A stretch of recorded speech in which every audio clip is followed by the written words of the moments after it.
Много се скубя.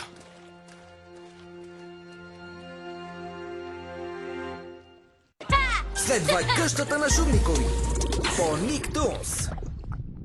Преди да опознаете това място, имаше лагер Корал. Там се създаваха спомени. Изградиха се приятели. Беше открит ловът на медузи. Вижте как започна всичко от самото начало.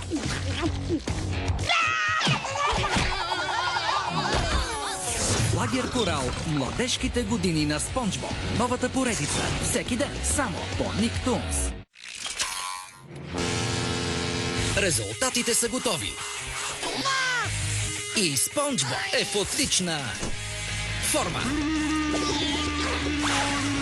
И се справя с всички предизвикателства в бикини бота. Не пропускайте ежедневната си доза любов и рак бургери и мечти за лов на медузи. В любимите ви епизоди на Спонж Боб квадратни гащи. Всеки ден по Ник Тунс. А сега е време за рекламна пауза по Тунс. Много неща